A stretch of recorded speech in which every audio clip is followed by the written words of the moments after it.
Mtoto wako anapata chanjo ya wiki 6 kweli eh? Ndio.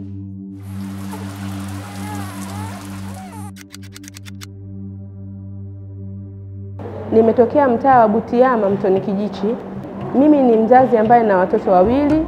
Mtoto wangu wa kwanza anaitwa Rehani Karimu, ana umri wa miaka 4 na miezi 7. Na huyu ni mtoto wangu wa pili anaitwa Aufa Karimu, ana umri wa siku 42, ambaye nimejifungua hapa tena katika kituo cha Kijichi Healthcare. Nimemleta mtoto wangu katika kituo cha afya leo kwa sababu leo ni siku ya 42 tangu mtoto wangu azaliwe. Hivyo nimemleta kwa ajili ya kuja kupata kadi yake ya kliniki na kuja kupata chanjo yake ya kwanza ambayo ni chanjo ya mapajani, mapaja mawili, paja la kushoto na paja la kulia. Watoto wanapata chanjo hiyo ya BCG inawakinga wasipate kifua kikuu. Lakini polio inawakinga wasipate polio, yani kupooza, wasipooze. Lakini wanakingwa pia wasipate pneumonia. Kwa kweli chanjo zinawasaidia sana.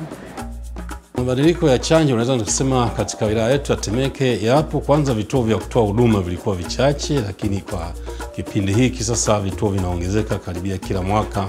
Tunaongeza vituo, tulikuwa na vituo 40 lakini ikaja 50, ikaja 90 na mwaka huu tayari tuna vituo vinavyotoa chanjo 103. Kwa hiyo tayari ni mabadiliko tosha hayo, lakini pia hata uwepo wa vifaa vya kutunzia chanjo katika vituo vyetu pia vimeweza kuongezeka. Napenda niwaambie tu kwamba chanjo ni nzuri, hazina madhara yoyote, zinawakinga na magonjwa na zitawasaidia wasipate matatizo yoyote yale katika maisha yao.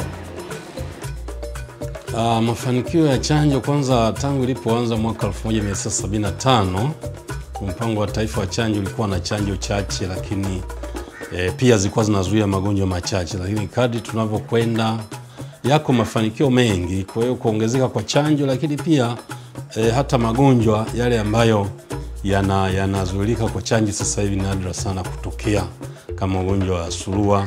Ilikuwa miaka ya nyuma kulikuwa unasumbua watu, lakini baada ya dozi ya kwanza ya pili ilipoongezeka, kwa hiyo zile kinga za mtoto za watoto wetu zimeimarika tofauti na wakati mwingine. Napenda kuwahimiza wazazi wenzangu watambue wajibu wao, kwamba wana wajibu wa kuwapeleka watoto zao katika vituo vya afya ili kuweza kubaini maendeleo ya watoto wao, kwa sababu kunapatikana chanjo ambayo inakinga dhidi ya maradhi mbalimbali kwa watoto wao.